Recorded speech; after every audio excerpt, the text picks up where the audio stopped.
Greetings, salutations, and welcome to SportsLook, the sports television program for the high plains of West Texas and eastern New Mexico. I'm your host, Doc Elder, and back in the day, there was a commercial that asked the question, is it live or is it Memorex?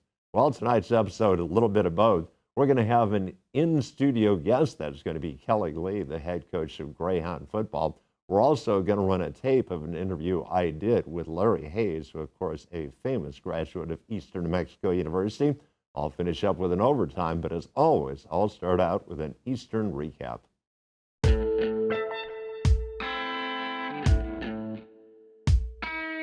Greyhound volleyball under new management. We'll talk more about that in our overtime. Sia Poyer is stepping down for health reasons, and his assistant coach, Natalia, takes over. She did a really good job in her first chance as a head coach. The Greyhound ladies took Lubbock Christian into a fourth set before losing. Greyhound women's soccer, they lost a 2-0 contest on Saturday. Greyhound guys, they lost a 1-0 contest on Saturday. And the Greyhound football team, playing the number 11 team in the nation. Greyhound scored first, Greyhound scored last. Unfortunately, Central Washington put 44 on the board in between those scores, and Central Washington does win the homecoming game away from the Greyhounds. Well, that will conclude the Eastern recap, so we'll clear the set and we'll bring in the head coach of Greyhound football, Kelly Lee, right now.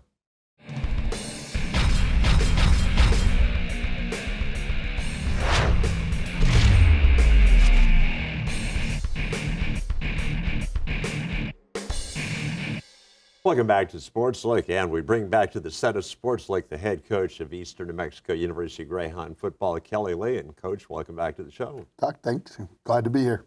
Coach, last Saturday night, it was homecoming night. We were playing the number 11 team in the nation, and you gave those guys a run for their money. Yeah, I thought our kids played really hard and got off to, a 7-0 lead and almost sent it into the halftime tied up. And game got away from us a little in the third quarter, but then our kids battled back, and just really proud of their effort and their resolve throughout the game. Coach, homecoming week can provide a lot of distractions to your football team, especially the fact that on Friday night there's a big pep rally and bonfire in the runner. How did you keep the kids focused to the point where they could come out and score first? Well, we turn that over to our younger kids. We feel like that's their job to represent our football program and that stuff, and we keep our older guys on our normal routine. And it's kind of fun for those young guys because, they're not getting to play right now, and so they get to take part in all the festivities and have a good time. And then, down the road when they're older and playing, there'll be another group of young guys to get to do that. So that's one of the ways we try to keep our guys focused. So of the newcomers this year, who's getting the most playing time? Well, unfortunately, we got a lot of freshmen playing, which bodes really good for down the road. But sometimes we're taking some lumps right now because we're young. We're a very young football team. But, Jerry Gomez caught a touchdown pass, freshman. We've got Dylan Gordon starting at corner for us, getting a lot of playing time. Waterhouse, all the way from Barrow, Alaska, is now starting on the D-line. That's 3 freshmen starting right there. Matthew Pinion rotates and has started several games on the O-line, for us, another freshman. So, and there's a whole bunch of other guys. We got some local kids with Dathan Yeri and Michael Cardenas who've been playing on all our special teams from day one, just from down the road in Melrose. So we got a lot of young guys seeing action. Yeah, it was really cool at homecoming. Dathan got a tackle, and I've never seen a special teams player get that much applause. Yeah. Probably had a lot of friends and family in the audience, I'm sure. Well, Coach, Central Washington was the number 11 team on paper, and give them credit, they had a very, very methodical offense. Yeah, they're a good football team. I think in a couple polls they're ranked even higher than that. In the D2 poll and another poll has them as high as 6. And I believe that's probably where they should be. They're a team that was 3 rounds deep in the playoffs. That means they're in the final 8 in Division II last year, and they returned the entire team. They didn't lose anyone. They only had lost like 3 seniors. So it's a veteran football team that's really good offensively, defensively, and special teams, and they don't make very many mistakes. I've played them as a coach now for 8 quarters, and they haven't turned the ball over once. And so we told our kids that they would be like that. It wasn't a game where we could sit around and hope they made mistakes. We were going to have to go out and try to win it. And we did, and we played really well, just not quite good enough. You were telling me earlier in the week an astounding statistic that the Greyhounds actually averaged more yards per possession. It's just we didn't have nearly as many possessions. Yeah, they held the ball. They won time of possession 39-21. They're number one in the nation in time of possession. They ran 8 plays, and we ran 43 plays. So we averaged 8 yards a play. They averaged 6 yards a play, but they ran a lot more plays. They're able to get more points on the board. And it's kind of funny. We were talking about a game just the other day where Paul Terry carried it for us 43 times in one game. And we only ran 43 plays. We told our kids that day, we run 43 plays in 10 minutes of practice in a pod drill, So, and it's something where, like, literally, we were talking about this week. When we kick off Saturday at 1, we'll have gone 3 weeks and run 43 plays because we had the bye week. So until that game kicks off, that's almost like a starting over from your season from the offensive perspective. The flip side to that is our defense has played way too many plays, and that starts to take a toll on you with injuries and people getting beat up. So we got to do a better job of not having any 3-and-outs, and we got to get some stops and get off the field defensively. And here again, earlier in the week, you made a really astute observation to me. You said, Doc, we've got to get 6 inches better on every play. Yeah, that's kind of our theme this week is, a lot of times when we have punted this year, and we've punted the fewest of all the teams in the conference, but there's been some times when it's been 4th and 1, 4th and 2, and a lot of times we'll go for that, but some of those have been pinned deep where we don't want to.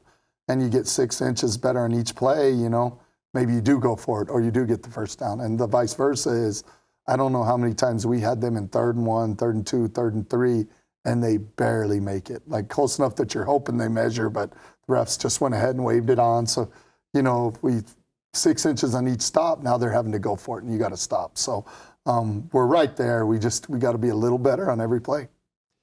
We certainly scored points. As a matter of fact, we scored the most points against Central Washington of any team so far this year. What was the reason for the success? Well, I think that we're executing pretty well offensively. We have been all year. Sometimes we get in our own way with turnovers. And really with this group, it's a really unique group. It's really, we score, we turn the ball over, we go 3-and-out, which 2 of those 3 aren't good.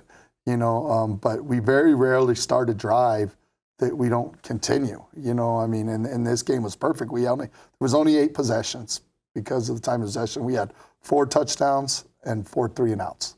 So it's really, if we ever make the first down, we continue to drive, which is part of it's because that's when the defense is the strongest, when they're fresh. After one series, the defense start getting tired, offense has the advantage. So we got to be really diligent in making that first down. Well, speaking of offensive success, we had the Flow Sports Network broadcasting course. We've got to thank them for being the exclusive broadcaster of Lone Star Conference Athletics. They supplied us with some highlights from the game, so let's cue it up and let's watch the Greyhounds in action.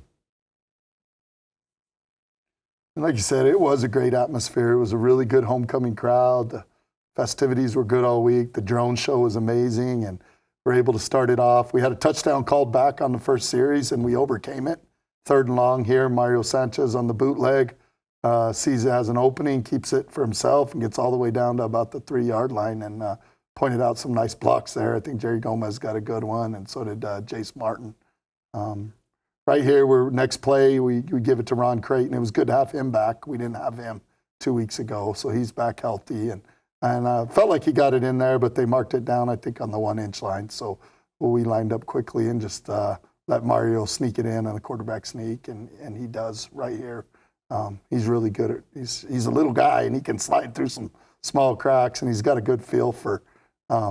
Right here, he just slides off to the side and gets that first score. And that's important against a good team to go up first. It gives your kids a lot of confidence, and we're up 7-0. Here we're on a little counter option. Mario pitches it out to Chad Regal, picks up a good block there by JaCalvin Newsome. Regal's been impressive. He has, and he's a quarterback having to play slot right now. So he's getting the block right there to Springs JaCalvin Newsome on a nice run. And Chad's done a good job transitioning to running back this year. Right here, we're trying to actually get him the ball there. He kind of gets held.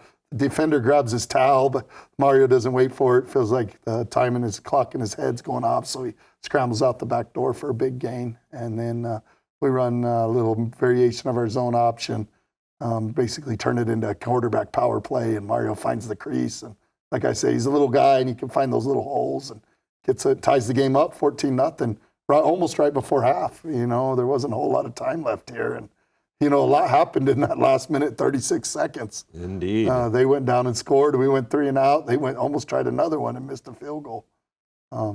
And third quarter's where we struggled a little bit, and the game kind of got away from us. This is KJ Ford returning a kickoff return there. That's one area we got to do better on. We've got some pretty good return men, but we got to block better for them. And I don't feel like we've been doing a great job on our kick returns. It's an emphasis this week.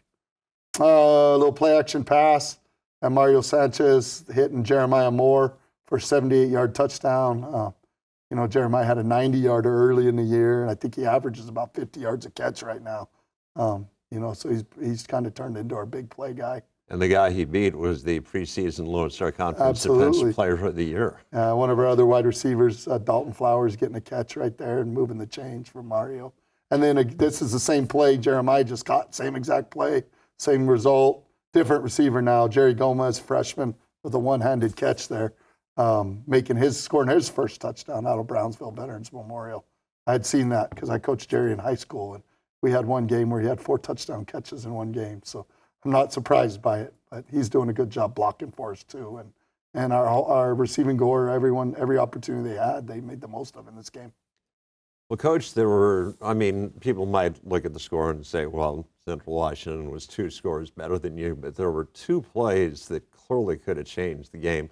One was what appeared to all of us to be a fumble that was ruled to be not a fumble. Yeah. And an onside kick that, I don't know, I think maybe when the ball was actually down, we had possession, but at the bottom of the scrum, somebody took it away. Yeah, those are tough when it goes to the bottom pile. Definitely the fumble early, because we were up 7-0 and third down, and it's clearly a fumble. And unfortunately, they didn't feel like they could see enough. But when the conference reviewed it later, they said, yeah, it was a fumble, and yeah, it should have been overturned. Of course, that doesn't help us now. But the other one, the onside kick, great kick, Cooper Hamill executed. He actually had the ball in his hand. Then it goes to a pile, and somewhere at the bottom of the pile, the ball got out. Some nasty things happen down there sometimes. But, because we had just scored to make it a 2-score game, and if we'd got the ball back. And then I think the big turning point there was the end of the half, them in that minute 30 getting a touchdown, and then they got the opening kickoff. So we went from 14-14 to 28-14, and that's where it ends up. So a couple plays could have different, in that one segment's where the game got away from us. Well, Coach, Saturday you're going to be up in the Pacific Northwest, and let's hope that the Greyhounds get their first LSC conference win on Saturday up in the beautiful state of Oregon. Yeah, it's exciting to get to fly. You don't get to do that a lot at this level. So I know our kids are excited, and it'll be fun to take that trip up there, and it'll be a great atmosphere. All right, well, that is going to wrap up the live interview segment of Sports Look for this evening. So what we're going to do is we're going to clear the set, and we're going to cue up a tape that we made with ENMU great graduate Larry Hayes right now.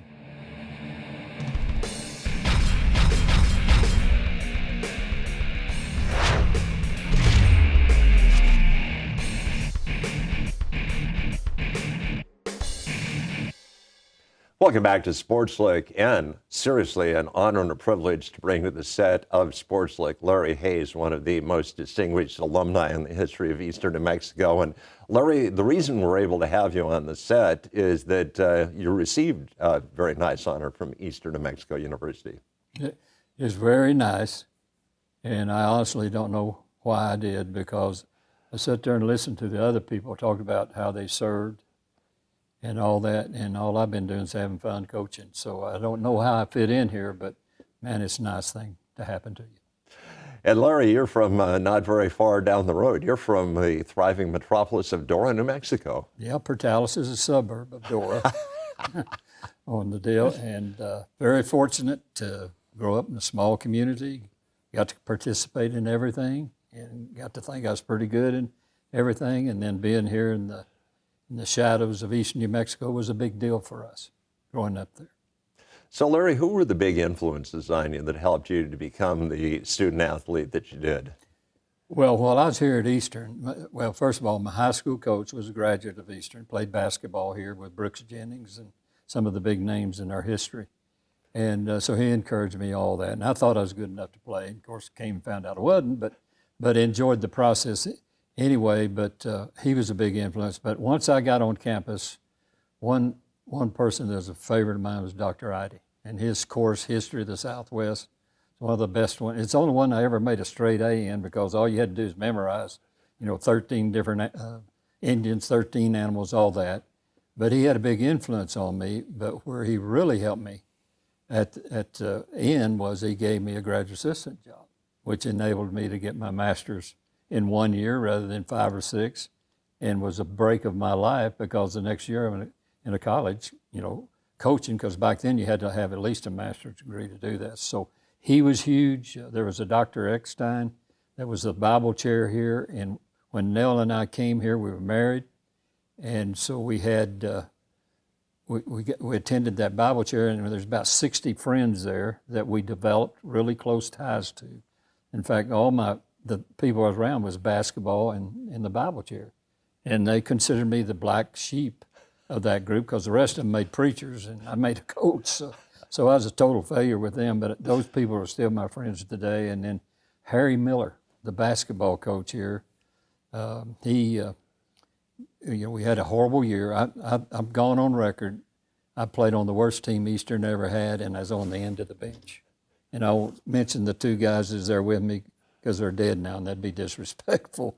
But anyway, so I sat there on the bench, and then Harry comes in the next year, and we filmed 1 game. And it was a game I actually played a little bit in.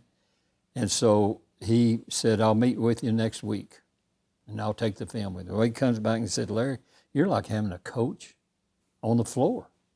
And I'm thinking, hot dog, a coach that really knows what I can do. And so I'm listening to him, and I'm a yes sir, no sir kid. And at the end of the deal, I said, well, I'll work hard, coach, and I'll be ready to go. And he said, no, I don't want you to play for me. I want you to help me. And I go, huh? And I miss that sir deal. And so he was smart, and he did that, and I got to help him, got to learn a lot. And my claim to fame is, being in history, I tutored Greg Hyder, the All-American guy that played in the pro. And it's the easiest job I ever had because he's smarter than I was. So it was a real easy job. But then when I started coaching, Harry calls me, I think it's a year after he won the national championship here, and he said, let's go recruiting. Well, I hadn't even been out of the area. So we fly to Chicago. And he had 6 gyms that we went to and had 10 6'6" players that ever won them. Well, I recruited 3 out of that. First year coaching, 28-12. Boy, I think I'm smart, on the deal. But it's because of Harry Miller teaching me how to recruit. And then I ran a lot of his offense. I did all this. So there was a lot of wonderful people here. But those 3 really impacted my life and packed my parachute, as you'd say. They really helped me get going, and be ever grateful for those 3 guys. But at that time, and I sense it's still the same, the campus was just a good place. And there was a ton of coaches. Snyder was here, the Kansas State football. He was here as a graduate assistant. There were just a lot of coaches right now. And that year, I think Richardson won that might have been an undefeated year. I don't remember the deal. And then we got the new arena. And see, I had to play in that cowbox or whatever that thing was. They got from Fort Sumner. And so things really picked up when Harry Miller came in and Richardson and B.B. Lees. There was a lot of good coaches running around there here then. So Larry, let's talk a little bit about what makes sports so special. What did sports do for you in general? It taught me, I was fortunate to have a dad that'd tell you something once. And if you didn't do it, you paid the price for it. That's great training. Well, in sports, you learn to do teamwork. You learn to do what you're told, even if you might not agree with it, and all that, and the discipline that's there, and the things you have to do to be successful. Those are good things, and I think it's the last place in our society that we're really teaching it. I know there's other disciplines and so on, but coaches and athletes are around each other all the time, so you can be a huge influence. As you know, you coach. It's a privilege to get to coach, and it's a privilege to try to hold people to standards and all those different things. And it's so much fun to do.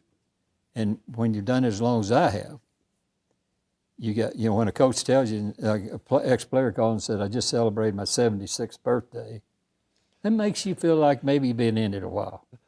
But the thing about that, I've seen success in their lives, not all of them, but most of them, the ones that were athletes and really worked hard, not always the best players, but the people that did everything. I just believe in what we're doing in coaching, and it's an opportunity, it's a mission in my mind, spiritually and physically and mentally, the whole deal. And so I recommend a lot of young people who are talented to go into coaching. Well, Larry, we've talked exclusively up to this point about basketball, but I dare say if people know you in connection to one sport, it's probably baseball. So how did you get involved in coaching baseball? I've never applied for a job in my life. I went over there to teach history, and the coach asked me to help him in basketball. Then the sucker took off to A&M to get his big. I'm the head basketball coach, the youngest head basketball coach in America at that time. And so I'm coaching that, and then they come up and they want to start baseball, and the president, he said, Larry, you played baseball, didn't you? And I said, yeah. He said, okay, you're the baseball coach. And that's how it happened, and the whole deal. And so I coached there 20 years, and don't look my record up, I had a decent success early. That then doing both of them was crazy. And plus I had kids and all that. And so I didn't do a quick recruiting. I didn't have time to recruit. And I did it in baseball because it fit me. I playing pro softball, I knew all these baseball coaches. And so, I had players coming to me on the deal, which I didn't have in basketball. So Gerald Myers had offered me the assistant basketball coach at Tech. And I was considering it, and I thought, if I go that route, back then I thought basketball was getting to be tough. If you had to have scholarships and all those things, which these small schools we didn't have. So anyway, I decided I'm going to go baseball. And luckily, that went there 20 years, and I would have stayed forever, but I decided to be athletic director for 8 years. And then Tech had come at me a couple of times, and finally I said, okay, I'm going to do it. And I was just going to go there 3 years and have fun doing the D1 deal. And I was running cattle over here. If I'm going too long, shut me off. But I was running cattle over here, and so I kind of had to work out. I was going to do it 3 years. Well, it ended up being 22 years. So I retire, have a stupid son, goes to Colorado Christian. He's now at Grand Canyon. He goes to Colorado Christian. He's coaching there, and I've been an old pro softball pitcher. I'd go throw batting practice. And so he left, the AD called and said, these girls said they'll stay if you'll hire that old man. So that's how I fell into that job. And I was going to go for 2 years, get my 2 grandsons. They said, if you come, your grandsons go free. Well, that's $50,000 a year $100 for the 2. So I'm saving that cotton picking son some money, and I go there for 2 years. This is my 7th year, and something's gone wrong. And I've got to end this thing, but my life expectancy may take care of it. So Larry, obviously you've coached 3 different sports. You've coached basketball, baseball, and softball in 3 completely different sports. But if you'd have to say there's one characteristic or attribute that your best players had regardless of sport, what makes a player a great player? Well, talent, as we all know. But there's something about some players, you encourage them to do something and they just do it and then want to do more. More and more now, and I see this in baseball, you present an idea and they say, why? These girls I'm coaching, they don't say why. You better not tell them to do something wrong. And back when I played, if you didn't throw well, you would say you throw like a girl. You can't say that anymore. I got some girls that had 4 All-Americans last year. They can play. They can really play. But the big thing is the discipline, in my opinion, to respect authority and go with what authority says, and you not have to say because I say so.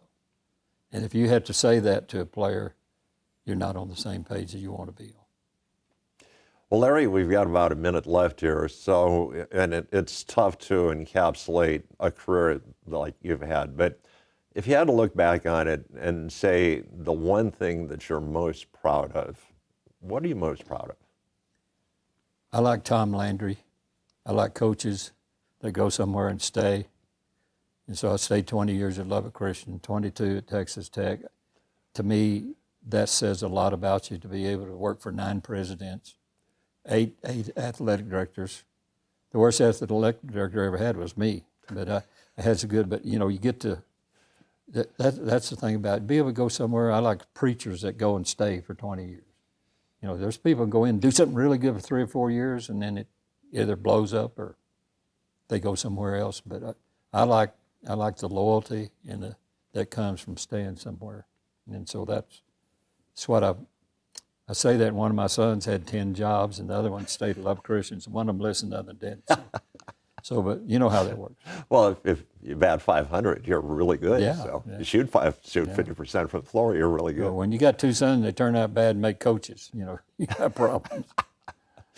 Well, Larry, seriously, this is an incredible honor for us at SportsLook to have you on as a guest because you have brought great honor on your alma mater, and we wish you continued success in your coaching career. You're kind to say that, and I appreciate it very much. And I'm sorry I'm a bad interview. You only had to ask 3 questions. That makes it a lot easier, Yeah. especially when I've got a head cold. So, Yeah. Larry, thanks so much. Thank you. Appreciate it. Well, that will conclude the interview portion of SportsLook. So what we'll do is we'll clear this out, and I'll finish up with an overtime right now.